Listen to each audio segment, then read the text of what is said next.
Hey guys, welcome to Cook with Nancy. Today I'm going to show you guys how to make this Kerala layered paratha. This is so delicious, super soft from inside and crispy from outside. And I will show you different methods of making this paratha and how also to flatten them to thin layer. This is super easy, don't worry about it. And I'm going to show you easiest way to do this. To start off, here I have 2.5 cups of all-purpose flour. To this I'm adding 1 teaspoon of a salt or as needed. Just go ahead and mix it until it's all well combined.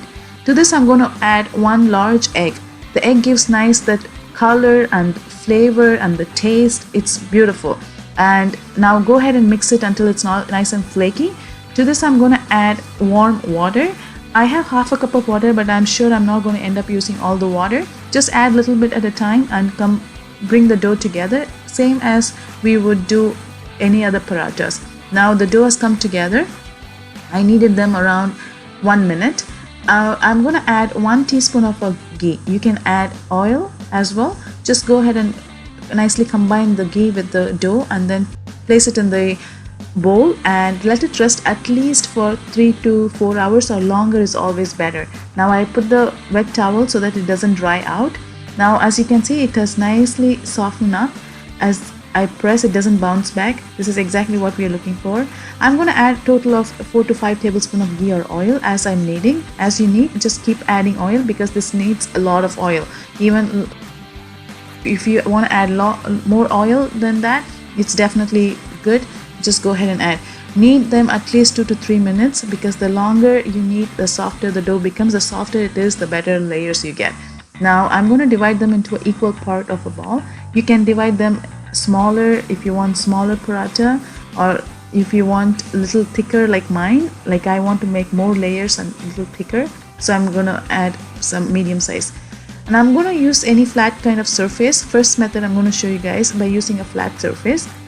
If your dough is not rested well, it might be hard for you to roll it as thin as you can possibly do. If your dough is rested well, then it's easy. As you can see, it's nice and thin. You can see through and now I'm going to add oil, brush oil generously. Now go ahead and lift that dough that you flattened up and just bring them together just as a frill, and then you can stretch a little bit. Don't overwork on stretching. Just go ahead and now roll it tightly together.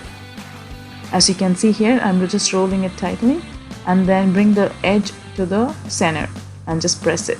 Then let it sit for a couple minutes as we prepare the rest of the dough. Here again I made it flat. I added oil. Now I'm just going to cut it to around an inch size, between inch or half inch. And now this is the size I've cut between each layer, around an inch I should say. Now I'm going to just go ahead and roll them all the way to the corner. Now I'm going to just lift it and stretch it a little bit again and go ahead and roll it as usual. If you think your dough comes apart easily, it's okay. Just put them back together because that's what happens when the dough is really soft. The easiest way to roll this is if you have a baking tray like mine. You don't even need a rolling pin. All that you need is baking tray, and if your dough is soft like mine, it's so easy to just flatten it up as thin as you can possibly think of. This is the easiest way. I would always suggest you go ahead and use the baking tray to do this because why to trouble yourself when something you can do it easily. Now as you can see, I'm just folding them back and forth, and then again do the same with the rest of the dough. This is the third method I showed you guys, and the fourth method, this is another method that I'll show you how I'm doing it. Again, I'm going to flatten it up. The other thing I forgot to tell you, as you flatten it up, just add oil in your palms so that it's easier. That way it just flattens up so easily without any trouble. I really love the idea of how easy it is. Now I'm going to add the oil on top of the prepared flattened dough, and then I'm going to just lift it. Look at how thin it is. It's super thin. Now I'm going to again bring them together as a frill. The first one, remember that we brought them together just like a frill. And then now I'm going to take a knife and I'm going to run lines through the dough that prepared. Run a lines as much as you can. and then again just stretch it and fold it as we did with other dough. And once you do it, then it's time for us to prepare the rested parathas. Now I'm going to just go ahead and flatten them with my palm. If you want to make it little bigger, you can do it. If you want to make it smaller, you can do it. But I would just do it a medium size because I don't want too much of a thick dough inside when we cook the paratha. So I want it still to be a little thicker but not undercooked. So now I prepared all the 4 doughs that I had into a paratha. Now we are going to go ahead and cook them. I already have a tawa that is preheated, like on medium high heat. So it has to be hot, but you maintain the temperature between medium high heat. Now I'm going to just flip them within 1 minute. I haven't made them brown, but I'm going to add some oil before I flip them over. Now the other side oil is already applied, so now when I flip them, it's going to be nice colored. So now at the same time, I'm going to keep applying oil every time I flip, because this gives nice color, not only color, and also outside layer you want it to have this crispy layer. So the more oil you add in, it gets crispier outside, and still you will have cooked and soft layer of paratha inside.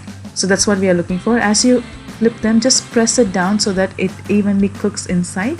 We don't want to have undercooked paratha and outside it's cooked through. So just to help the paratha out, as you flip them, just press it down so that it cooks through. As you can see, it's nicely colored outside. It's nice and crispy, but if you want to have more color and more crispiness, you can actually cook them for a little longer. Now as you can see, the paratha is cooked through, and now as you have the paratha in a plate while it's still hot, just go ahead and crush them together, just like gently. And once you do this, you will see the layers. Look at the layers, it's beautiful, and inside it's cooked through, it's soft inside, and outside it's nice and crispy. This is great with any kind of gravy that you have. And I hope you enjoy watching this video, and I hope it is easier method that I showed you how to prepare the dough and how to flatten them up and how to make the layers. If you like my video, please let me know what you think about it, and I'll see you soon in my next video. Till then, take care guys, bye bye.